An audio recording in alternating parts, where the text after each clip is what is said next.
doit mettre sur pied une... Dans un état de droit, il y a une justice indépendante.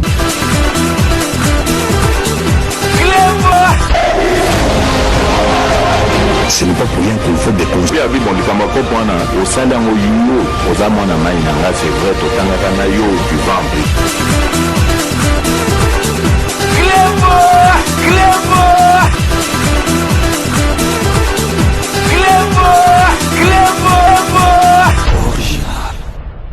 Salut et bienvenue sur cleboisoriginal.net. Merci de votre fidélité. 5 minutes avec César Ngadi, Ndeynaïb Sarabinoka. Tout le monde est d'accord et il en restera ainsi pendant très longtemps.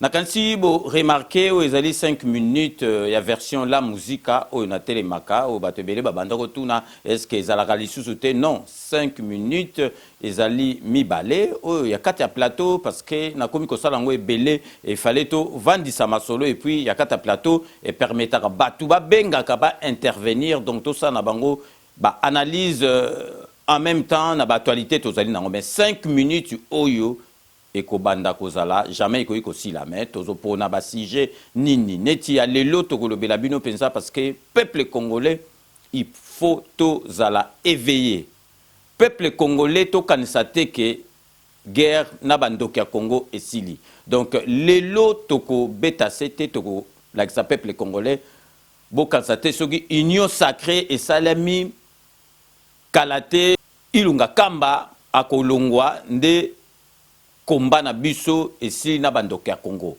esili te parce que faut boyeba ke ba komi lisusu na kanda makasi soki moni na ba mende ba komi ko ya et pas ya président Fachi po ba kota na union sacrée c'est que ba moni penza ke ba komi na suka parce que monaki ke kalate ba to na nyonso tout ba bandoko tia munoko parce que bazalaki na espoir moko boyeke mutu na bango kanambe akozonga kana masolo mais en tout cas nakanisi mutu moko te akoyi koloba na bato bazalaki un peu réticent pessimiste donc ba monike kanambe makambu na ye esili yango na bo monike bato ebele donc bazali ko kansa union sacrée zali place moko donc neti laverie moko boyo za salite okoti batio na eau de javel makambu no babosani union sacrée, donc étape par étape. Si le président de la République a besoin, il y a majorité. Donc, boya nabino, boya, boko tatong, boko ti beko, bakangi, après, boko constater que ce koti, après, il faut baper ça au poste. Donc, loin de là, union sacrée, zali, union oyo, et que ça, les mapo, na intérêt à peuple congolais.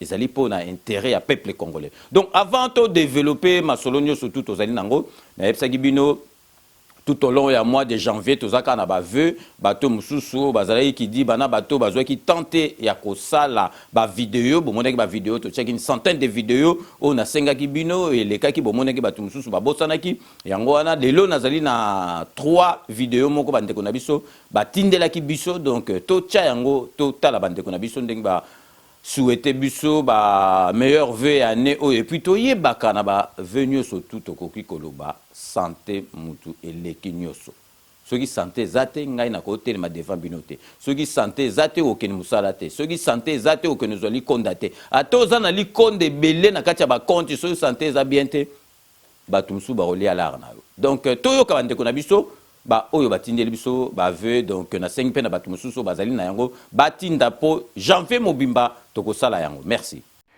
Meilleurs vœux 2021 à la famille Mbumba à Kinshasa, la famille Mbumba à Canada, Madrid d'Espagne. Mes meilleurs vœux à Mimi Mbumba et José Ndele à Paris.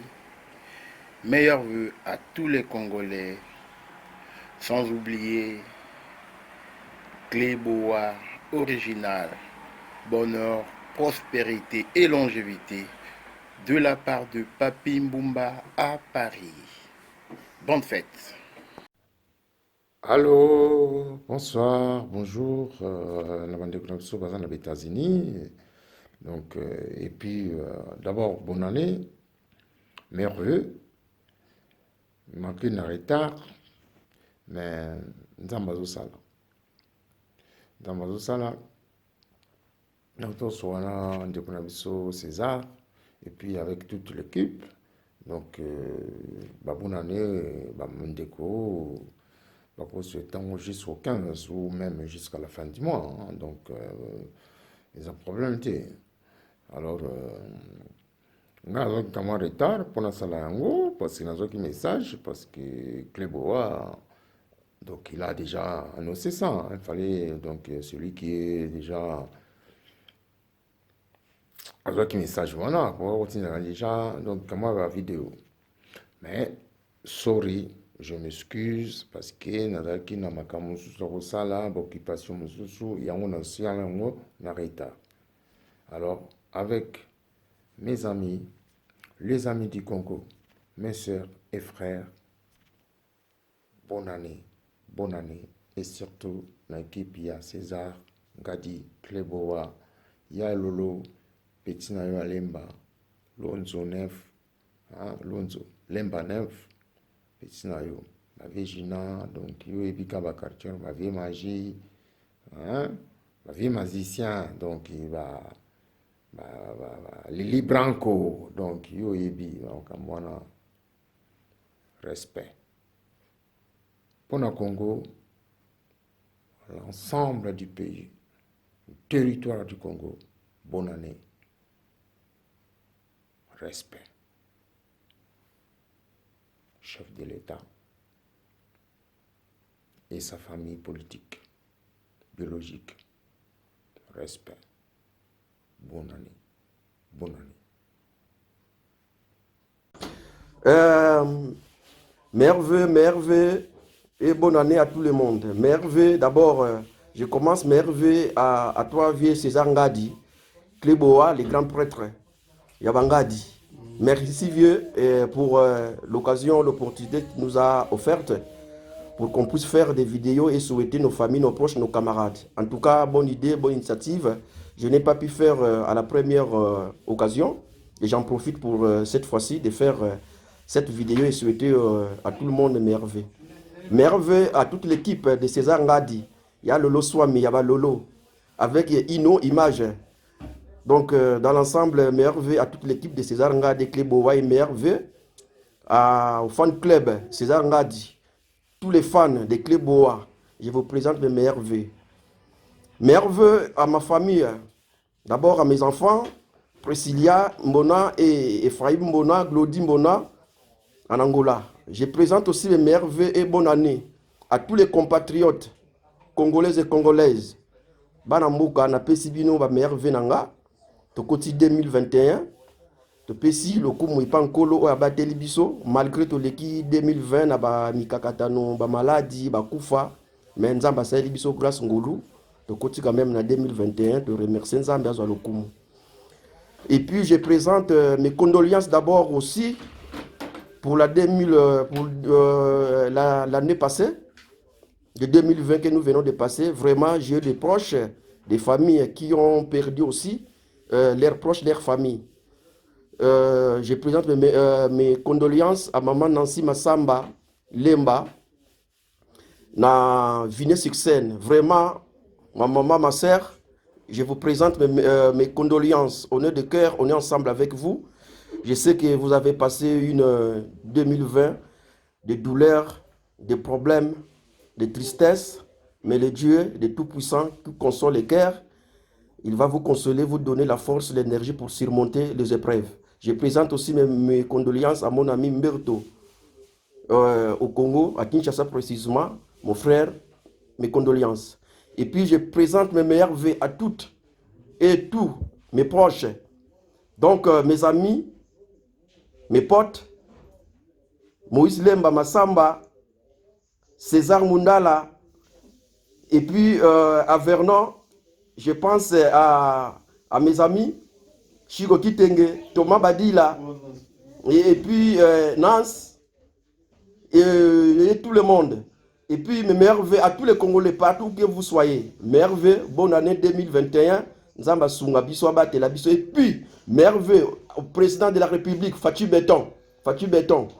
Donc, Banamboka 2021, tous à la toujours si ma Fatou Béton na vision ayeli biso pour Mboka na biso et Kendeli Boso.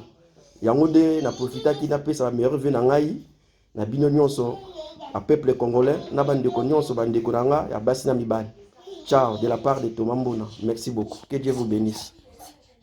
Bouti kolanda bande ko na biso misatu bazwa ki retard donc batindi to tcheli bango pe ba vena bango donc tozali ko senga pe na bino lelo tozali donc le 11 tozali ti le 31 janvier kaka ba ve donc bato ba bosanaki batinda to ko faire passango ndenge na prometaki bino donc sikoyo na epsaki bino bolandinga na ebandeli ya émission o ya 5 minutes na sengi na ba congolais nyoso tout tozala vraiment na ekenge fait l'homme donc ekenge lokola donc vraiment na ebité ekenge moko ya kosakana te to kanisate qui makambu esili bon en tout cas le plus dur a été fait na koloba donc parce que président de la République deal naye o bato babandoko loba soki pe ezalaki kozala soki ezalaki kozala te mais biso to expliquaki bino ke président de la République asalaki système il y a les corbeaux et les renards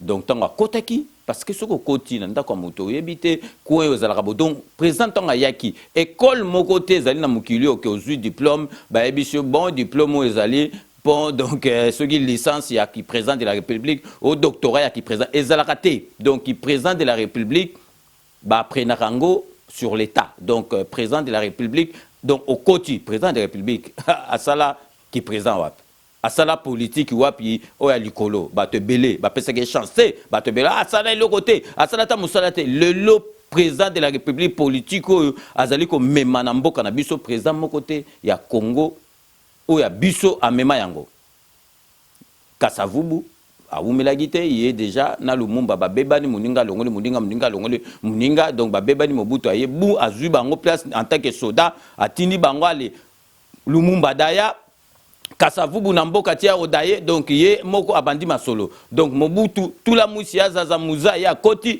mobutu abima déjà libanda tia daye donc muza kufi donc kanambe monika poza histoire ya on a to tangaka ba komba kaname parce que ce to tangi kombo na été obeti histoire bien te mais si s'agit vraiment to sauter kanamba ye a koti na masolo ye moko donc a baraper na ye a koti na masolo ye moko parce que boye ba ke kapenda za na ba révélation belé Toyoki ke li paso yo Jeannette li pasa na ya bimia solo li pasa na ya bimia solo ba monye elongi kaka neti Jeannette donc kanamba zaiki li pasa Jeannette yo mona wapi li pasa donc li pasa muso abotami neti na Paris muso abotami na Bruxelles ezalaka te lobaki donc maman ngwa bandoko bota na avion bien bandoko bota soki na ndenge nini donc li passe à mobimba donc ba botama esika morote yo est-ce possible mona li passe donc ba vérité et kobimaka ba vérité et kobima donc bato balobaki ah non ba sikoyo tokondima donc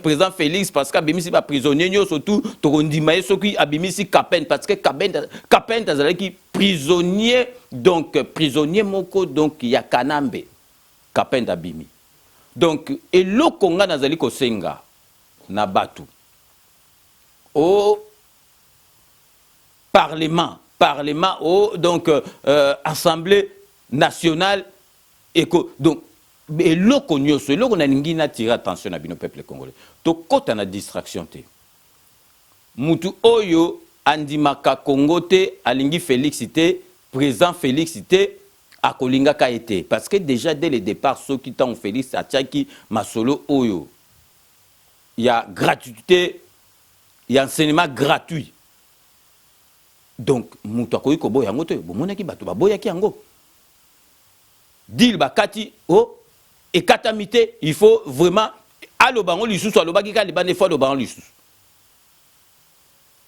alobi minembwe oh non tozo il a arrêté ça pourquoi ce qui ndenge nini donc congolais ndoki ya Congo ezakaka congolais yemoko donc sikoyo ekomaki donc bazo créer ba rubrique et comme ya suka ba prisonnier wana nyosu tondimi bango te biso to kondima mukolo ako libérer Kapen de lo abimi ba ko créer rubrique yango wana na sengi na bino peuple congolais to kota na distraction te o alingi distraction akende et pas ya fayulu Kapen abimi donc bato kaka Oya Kindoki, bah, eza non événement, Kapenda Salaki déjà 20 ans, nayo bakatelaki abimi donc eza na tinate. Donc vraiment, botala kaka qui monte mama be ya ba congolais. Yangwana nazali ko senga na bato balanda 5 minutes na ba congolais balingi mboka to kota na distraction te.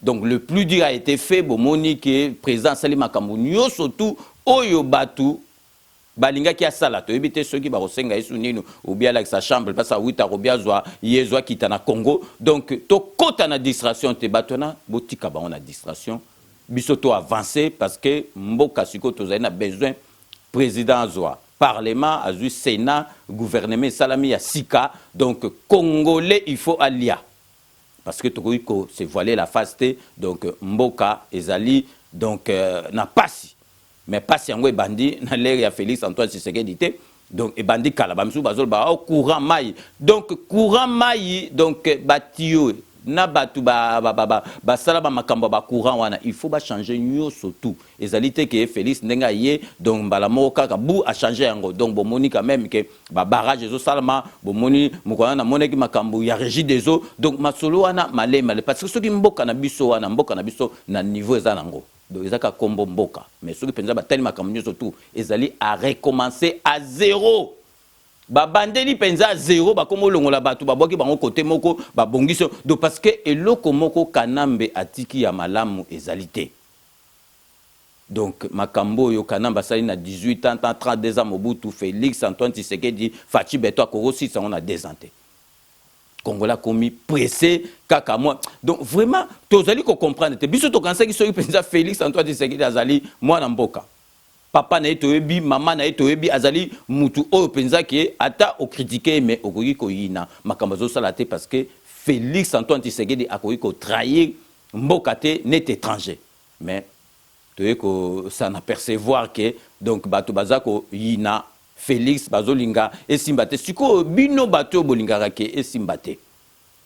Est-ce que le losoki que donc 5 ans à Félix ou bien 10 ans Félix est simbité. Banen baoza perdant. Bisonde toza perdant. Peuple ndem toza perdant parce que Félix Antoine Tshisekedi ndenga zana akomi na statut mususu Félix Antoine Tshisekedi banda botama akufa miante akomi président akomi na statut mususu. Donc ye aza déjà makambo na ye déjà asi ti akokufa akoza pauvreté asi angindi na ye si abongisi ye na vie na ye mobimba. Siko botika ye na temps o aza nango abongisa Congo abongisa peuple congolais lia parce que y a zolia famille na yeba zolia donc siko bino bolingi ke mandat ya Félix Simbate donc bato balingi mandat Félix Simbate bazali contre peuple congolais de parce que soyo zo ba ke mandat Félix Simbate est-ce que soki mandat Félix Simbate est-ce que ça la Félix Antoine Tshisekedi et vous savez rien parce que y a zane déjà président tango aussi ça makamna zane président zane bien donc y a zo ça la peau na peuple tout juste siko président oyo ati penza que volonté alingi abongisa mais pourquoi siko bolinge simbate donc peuple congolais tozala vraiment na bokebi nazali ko lakisa bino exemple botala ministre kalazaki gouverneur à côté ba est wana nazalaki na vidéo moko kala lakisi mwasi moko boye abimi aboti mwana na loboko ezalaki ya kokangama bafongoli boye nzamba tindeli kanambe en tout cas soki nazalaki na vidéo na ngo lakisa bino nzamba tindeli kanambe message na peuple congolais lobi ke kanambe mutu a sauver Congo nazalaki donc paluku wana na mboka wana bandoko zala ba lakisa on penza na en tout cas na ba RTNC wana ba lakisa on penza na information à 20h pour botal la niveau auto comme kinango beba botami na papier na maboko bobe nga botami na papier na maboko jusqu'à makila mike donc ba komike kabi en tout cas et ce qui sanga na niveau mona luka vidéo wana na mona ngoli susute do botala paluko azalaki a critiquer qui premier ministre a komaki côté il y a union sacrée Natie la bino botala ndengi abando pesa leçon azo pesa conseil na ilungu kamba yo donc akomaki côté union sacrée mais or que azali ndoki munene bomoni le azawa azali na Afrique du Sud avant de continuer natie la bino boyoka ndenga bando pesa conseil na premier ministre qui a démissionné na yeka yemo parce que ce quoi y na niveau à parler du peuple ako yoka soni va devoir introduire une motion de censure contre le gouvernement et le premier ministre sera appelé à l'Assemblée nationale pour devoir se défendre, eh bien, il va tomber et ce sera ridicule. Donc pour vous, la voie pour sortir par la grande porte il faut pour le Premier ministre... Pour moi, pour sortir de la grande porte, il faut que le Premier ministre présente sa démission. Et Julien Paloukou vous dit ceci, si le Premier ministre ne présente pas sa démission et qu'il y ait une motion qui soit introduite à l'Assemblée nationale, moi, Julien Paloukou, je serai premier à présenter ma démission parce que je ne peux pas accepter de me faire ridiculiser alors que je fais du travail pour la République et tout le monde sait ce que je suis en train de faire. Je suis un chef de parti, je suis un chef de regroupement, je suis un élu avec 50 000 voix dans mon territoire de Lubero. Et donc, je n'ai pas peur et je ne suis pas commandeur d'emploi. Et donc, je dis ce que je pense parce que je suis un acteur politique. En demandant au Premier ministre de démissionner, c'est par élégance politique qu'il doit le faire pour continuer à demeurer comme acteur politique de haute facture. Donc, Binomo Boitolanda, donc, qui l'aurait cru? Bozo mon appelle ça Moutoubolobike, donc, Abalouki. Abalouki a connu ça Moutunabiso. Donc, bon, mon indé appelle ce conseil, les lots aux Arabes. Donc, à Pakati, à Kimi. Donc, pour Batunyo, surtout, on a baye, bazoya, donc, basa neti semblant, basa li pour batika la bango tamo, parce que baye que souka na bango bako kangama. Mapingi wane zali maksola ko sakanate, bon mona donc Roger Lumbala tobite que Roger Lumbala zaki saint, mais Roger Lumbala na ba dossier ya bato bazana kati ya Congo, Roger Lumbala les années na kamwa c'est. Donc ba misusu bako kangama.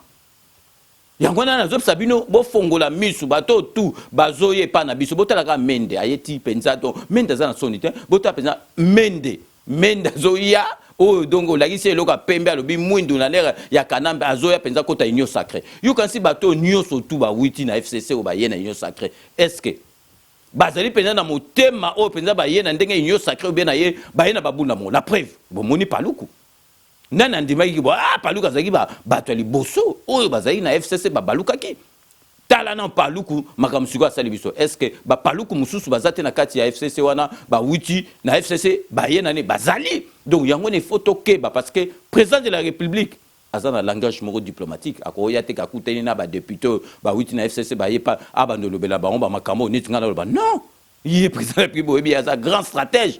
Donc, à lobela bango pour appeler ça bango courage bazalaka parce que tous ali na besoin ya kozwa majorité na kati ya parlement. Mais batu lokola ba paluku wana bazali belé et puis tous ali ko tirer penza attention boye bake batu belé bazali ko kima ezaka paluku te donc na paluku yemo côté Rouberwa akeni pe na Afrique du Sud. Donc Olive Lemboyo azo régner en Afrique du Sud. Tous ali ko comme ndenge ni président de la République bato wana baza quand même teke bato moko kaka ya ndenge wana bato ndenge wana so bango zo visa kaka eyeka na ambassade il faut et benga déjà na président de la République ezani mutu moko azaka na France ou bien mutu moko boye azo posa moko makasa ngo kota na mboka na biso mbala moko anera mboka na biso lobaka et puis mo président de la République tipo ya boye azana ambassade azolingo ya na mboka na biso mais comment se fait-il que donc ba tout o basali mabe na Congo o baza bien te na Congo bazali ko kima Congo Afrique d'ici zo ya mbabang et là toujours comprendre était présent na toujours comprendre boule na été ou bien soki ba yokanaki ba moko na président Fachi ba kende kuna po ba kanga bango to ebite soki za penza ndengo na te donc président wana za hypocrite parce que ba solara bien na Fachi dernièrement Fachi akendaki kuna. Donc tu évite bon politique biso to mona libanda to ebi makambo katite mais soge zaka kapenza ya solo bazo kene kuna po ba bombana donc boye bake donc présent en Afrique du Sud za fitiol présent Afrique du Sud donc présent Fachi il faut azane mayele à comprendre ma solo nezo le parce que batongo nyosu bazo kene kuna batona baza batumoko na ebite bazana mikanda Afrique du Sud donc bazana batumo bakenda kuna avec visa butuloko la paluku donc ancien gouverneur ministre Rouberwa. Donc, ayekuna na mwasa kanambe, il faut azal au courant. A relobate que présent na relobate que azal au courant ou bien le bas sécurité na ye ezo salate mais azal au courant degini bazoko tika batu oyo bazali ko kima na mboka na biso bazo zo refuge na bango na Afrique du Sud. Yangwana nazali ko senga na bino ba congolais batu balandaka 5 minutes bo kanisa te ke match sili. Certes, donc tozali ko kendenzela malamu parce que ba masolo to ezali ya ba contretemps président na biso azolongola moko mais boye bake bato wana ba FCC donc la preuve to tangeli bino ba paluko azalaki azolo ba makamoko bo mona penza que non comme na kana biso mais bo moni ndenge asuki akimi donc ba misusu pe kuna bazali na kati parce que ndenge to vandibo Kanamba komi na méchant ya kosakana te akomi donc azomeka babiloko moko penza oyo déjà britandela parce que akomi na suka liboso bazaki na espoir tant bazalaki à cour constitutionnelle na armée tozana bato assemblée zali ya biso donc bazali ki espoir kaka ke ba makambo na bango basalaki salaki wana donc ba garde fou na bango ekosimba mais sikoyo bamoni penza ke ba boule tout bazali nango esili ezala ba meka makambo na ndenga britandela ezosimba te parce que président wana zali na mission divine ndenga na lobaka mwana nzambe parce que soki penza pe nzambe pete mbele ba makambo susu zomona pe mbeto lelo tozobeta masolo musu donc peuple congolais na sengi na bino tozala vigilant parce que bandoki bazaka kakuna na kisasa te na libanda pe ya mboka tina diaspora bandoki bazali bobotala kaka président mwana diaspora président wita awa combattant mais ndenge tolandi so tolanda bato musu na ba réseaux sociaux okasa on dirait donc mutu na bango eza na matière grise te mais eza na makambo mususu tokoki ko loba te po na soni ndenge bato musu balandaka biso donc sikoyo avant to koma na suka donc comme presque à la fin to marquer une courte pause publicitaire donc partenariat oblige donc tozali ko tiela bino ba publicité ya ba partenaire na biso donc restez connectés sur Clébois Original à tout de suite. Sepela TV et yena makambu ya sikali susu. O ba chaîne ya France eza na kati. Ba chaîne ya Congo eza na kati. Ba chaîne ya Londres eza na kati. O ngomona makambu ya politique ya sika. O parti AA eza na kati. O parti BB. O CFAIO eza na kati. Ya Sepela TV. Bouquet comme ya muke boye. O tina poche voyager na ngokeno partout lingi. Na bouquet na Sepela TV. Sepela TV. Mais ma biso n'engozo mais ma biso wana 4K machine ma daka Sepela TV. Bienvenue dans le monde de Sepela TV. Sepela TV est le décodeur qui vous permet de suivre les chaînes du Congo en direct de la diaspora.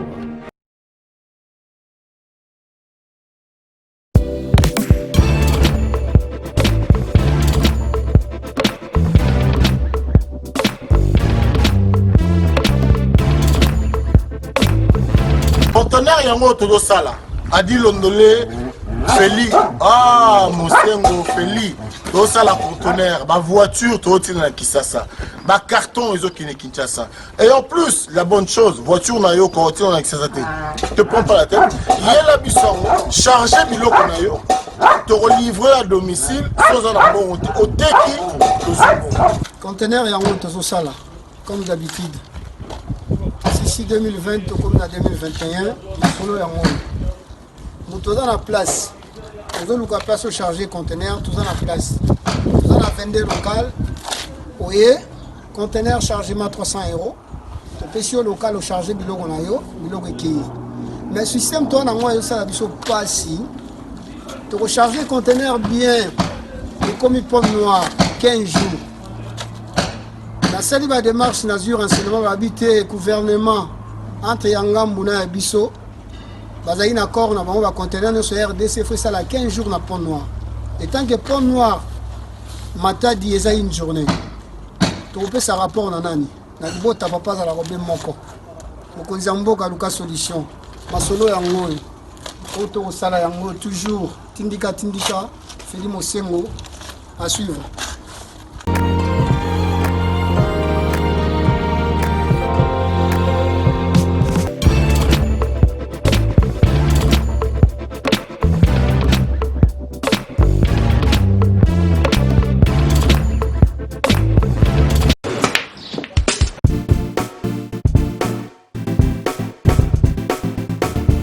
Noël nakomi. Oh, vous commis déjà?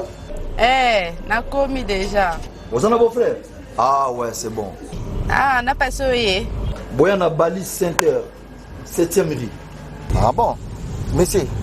Bon frère, so comme on a limité, autour de l'avenue. Avenue Tropique. Voilà, avenue Tropique. Tout ça, on a tous bêta billard quoi. Limité 7e rue résidentielle. Ok. Ok, bof. Tout le monde a bof.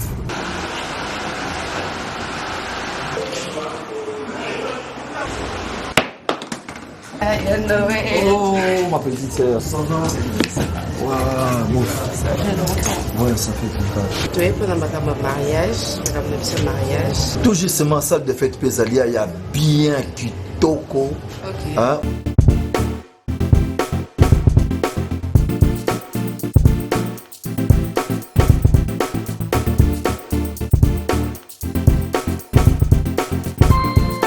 Balis Center, un cadre magnifique pour vos diverses manifestations et vos rendez-vous d'affaires. Un restaurant avec menu diversifié à votre convenance. Cuisine africaine, cuisine européenne, cuisine américaine et continentale. Un salle de banquet de luxe avec plus de 400 places assises pour un mariage de rêve. Collation, anniversaire, conférences, réunions de services et diverses manifestations. Balise Center. Nous disposons de studios médium standard et des luxe à votre portée. 2 appartements de 1 et 2 chambres avec salon, cuisine et salle de bain. Et des 3 chambres, salle à manger plus 2 salles de bain. Balise Center avec terrasse intérieure et extérieure, VIP, rien que pour vous. Nous sommes sur 7e rue, place commerciale, sur l'avenue des Tropiques, numéro 83, référence clinique Bondéco dans la commune de Limete. Pour plus de contacts et réservations, plus 243 81 799 82 47 82 34 121 62. Vous pouvez aussi nous visiter sur www.baliscenter.com. Flat Hotel Balise Center, l'excellence dans la simplicité.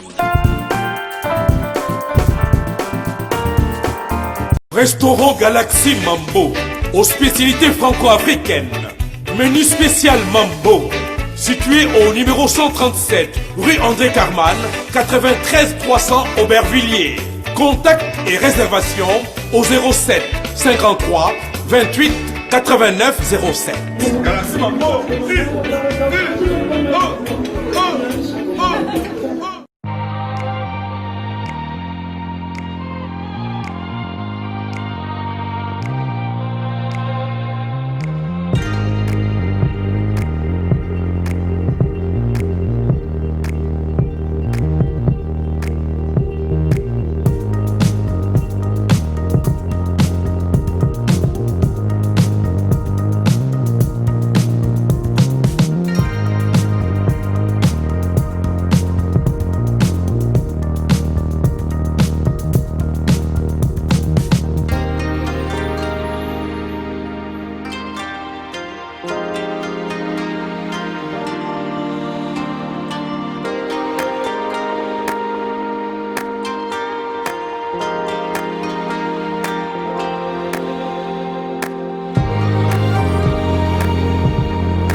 Rome C20, service traiteur, organisateur d'événements, allant du cocktail en passant par les akouski et le traiteur qu'il faut.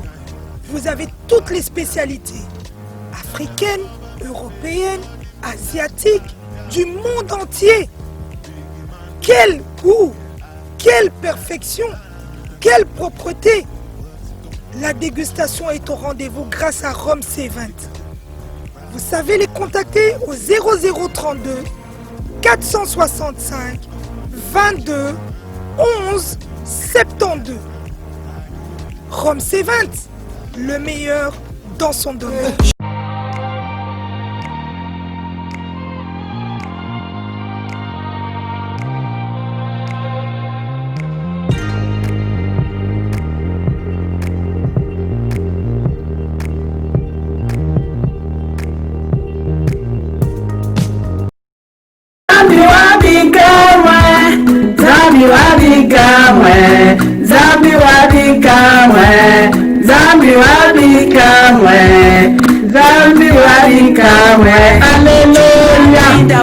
Alléluia. Bana bikamwa na mingi ya koloba te nazali kosenga peuple de Dieu nyonso Nzambe alobi combat un bon combat pour avoir la victoire. Boya na site na biso ya kalanga grâce bikamwa na kati na YouTube boyo kabana na Nzambe tozo luka délivrance butu na moi. Tozo luka délivrance butu na moi boya bososola kele la vraie délivrance. Bana nzambe mingi na l'obésalité. Boya, boyo kanenge bana la bato na katia mokili bazo tato la bakama somo bazo dénoncer. Bien aimé, c'est bien de chercher un homme pour ta délivrance. Moi j'ai cherché ma délivrance pendant 3 ans. Je n'ai pas trouvé ma délivrance. Je devais se repentir. Bien aimé, aller auprès de l'Éternel na fungola mote. Malandeko. Le monde est sous la prise du diable. Un vrai combattant, c'est celle-là qui doit combattre un bon combat pour avoir la victoire. Nazamingina Lobate, Kleboa original. Que le Seigneur vous bénisse avec les grands prêtres César Dingadi. Merci, bye bye, à tout de suite.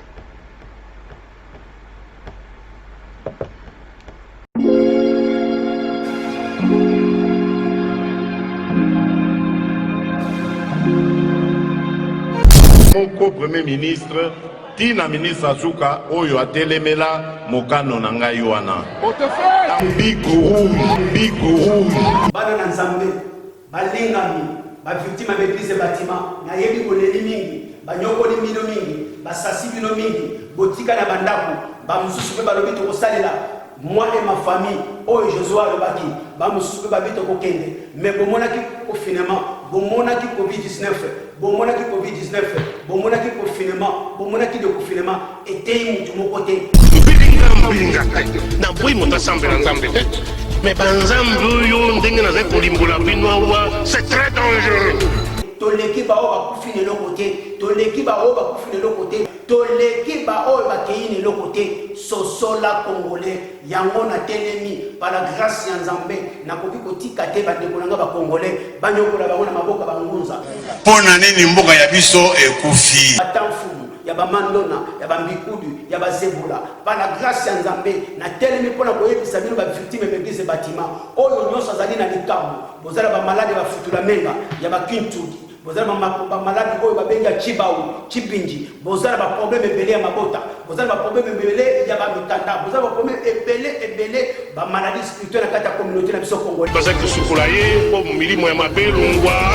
Engai mobali na yo ko sukula ngai to bele ye. Yango na ye kwa no sebino, retour avec force, avec votre émission Évangile à marche. Et commanda koleka na kati ya Kleboa original César Ngadi. Et commanda koleka na kati ya Congo Bike Rouge TV. Partenariat Kleboa et Congo Bike Rouge TV. Donc enseignement ya poste. Big rouge.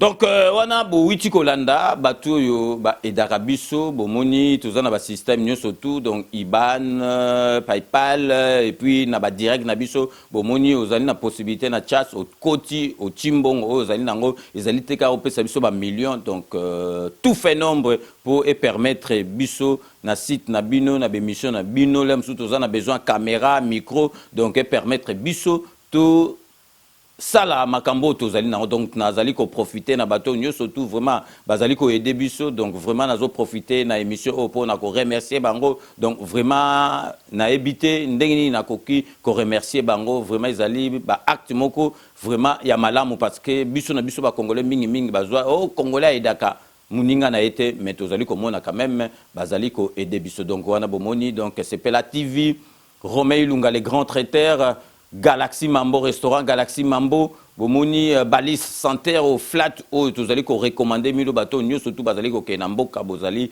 na ba tarif moko ya diaspora na ya 5 minutes bo bengi esika ya kolala ya malamu donc vraiment c'est Pela TV boyebi décodeur na biso amukie au tina poche au kei au tamboli esika nyo surtout ozali au brancher yango donc vraiment lelo na lingaki na beta CT parce que bato belé bazomona ke masolo esili mais boye bake kanambe donc ba boule na ya zalaki nango oya osala na mboka na biso ezali oye salamité ya zalaki na ba boule mususu ke bon muto wana zabo ba 6 mois ebelete donc tokolia ye après nga na kozonga donc ndengi siko ba makambu na ye tout et salamité donc akomi na méchant moko donc azozila kaka ke lelo penza tokovanda calme so togi penza ke kanamba zui masolo na mbuchu pe na dikosi abu pia to vandinie mais tant que kanambe azala o na province azala soki wapi tozali kaka en danger il faut to veaka to yeba ba déplacement na to yeba parce que kanambe azawana donc ti ba okangaye ti azo masolo na mbuchu ti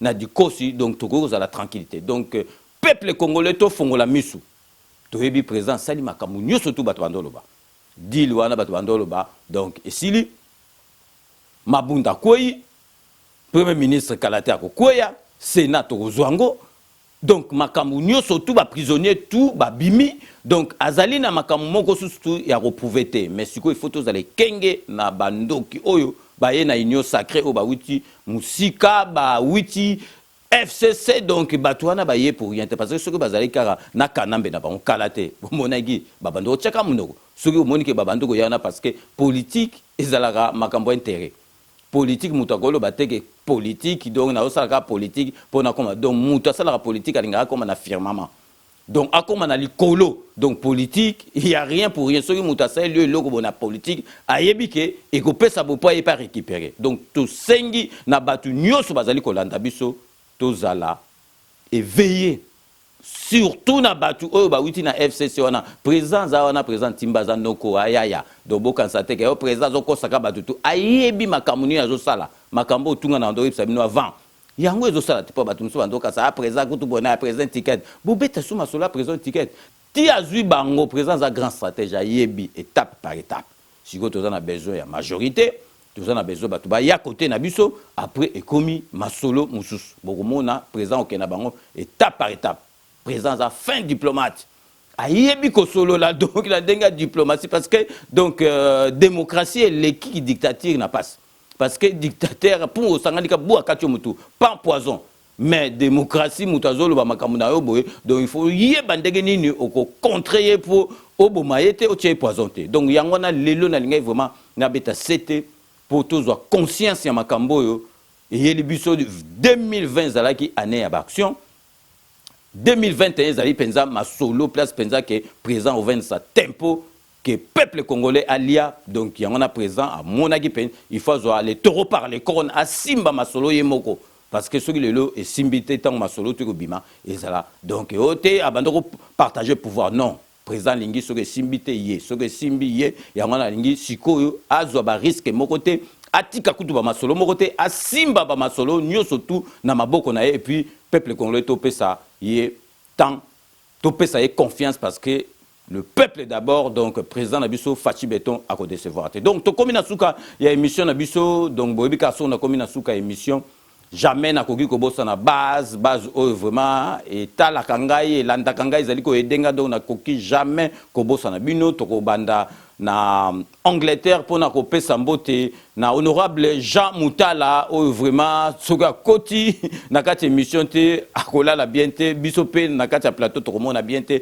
donc Jean Moutala merci na nyoso to sala rapport na 5 minutes avec César Ngad na tigal toujours na kati à Londres pour na ko pesa donc José Kano qui kakamene José Kano qui kakamene bambota trop donc vraiment mes meilleurs vœux et puis donc maître Ouera Mukuna, donc maître Ouera Mukuna, merci Nagno Soto, ça la rapport dans 5 minutes avec César Ngadi, maître Raja Moule, donc Tokobo Sanaka, jamais yo, donc Tokei Sikoyo na Kati, ya Canada, na Montréal, pour na repesa ma fina, bambo tebele, ma fina, donc vraiment yo, intervention, na ba direct, et puis ça rabiso et sengoming, parce que vraiment, le baka makambo, il faut, donc ma fina, bambo tebele, to tikali kaka, na ba mama toya na kati ya France pour na repesa mama na biso Esther donc azamutu abetaka balo sambo mais na makamba mboka atomboka kapenza donc atiki lo sambo atomboki parce que batu tout balingi vraiment mboka na bango donc vraiment na kesi ko na kati ya pona repesa mbote na Beloti Mavungu donc merci na nyoso tout au salaka po na 5 minutes avec César Ngadi na kesi ko na kati ya groupe pona repesa ba administrateur ba mbote na bango pe ba félicitations na bango na zali ko pesa donc Babi ou bien Baby donc Kisinga bambote belé surtout ba publication na vraiment mutu tout à kotaka na kati ya groupe azomona ba publication na vraiment ezo aider ba depuis ezali vraiment kitoko donc une fois de plus merci beaucoup na Babi Kisinga na nyoso to sala rapport na groupe donc na repesa pe mbote na Jérémy Mukuna azali collègue na biso a présentaka émission naie le son de la trompette, donc vraiment un professionnel na sengi na bino bo landaka et puis Jérémy Kuna merci na nyoso to zali ko ça na katia groupe et puis petite sœur propre Linda Pemba yokutu donc bandaka la makambio sala do yo zamutu mo vraiment sala masolo na diplomatie au soko koti au pesa bato elengi. Donc, Linda Pemba, merci. Nanyo surtout au Salarapo, na 5 minutes avec César Ngadi. Donc, na repé sa mbote belé, na écrivain, na biso écrivain, mounene moutamaye, le asaïla papa Tshiseke du livre. Donc, Jean-Louis Chimbalanga, merci à trop. Nanyo surtout au Salarapo, na 5 minutes avec César Ngadi. Donc, Jean-Louis Chimbalanga, je pense tout de suite donc, vient Abisso Doudou, tout bien, vieux Doudou, mais Désiré Mpongo, oh, Lelo, Azali, Kuna. Donc Jean-Claude Vouemba, qui est président de l'Assemblée provinciale, il y a Bakongo, donc Désiré Mpongo, Azali Pena Bisso Nakata groupe, mais bon, vu tant et ça, sous ce belleté, donc Azana Bisso Kakana Makansi. Donc merci, na Nyosotu, au Salarapo, na 5 minutes.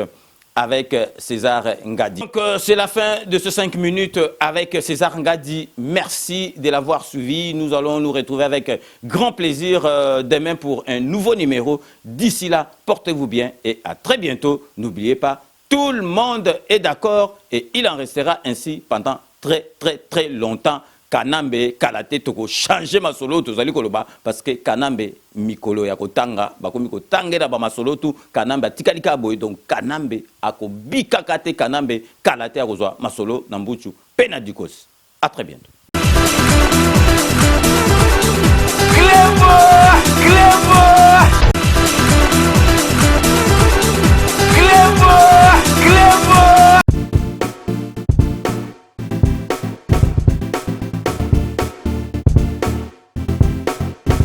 On doit mettre sur pied un état. Dans un état de droit, il y a une justice indépendante.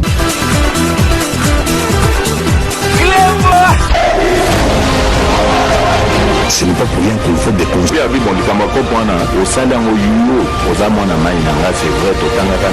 tu vas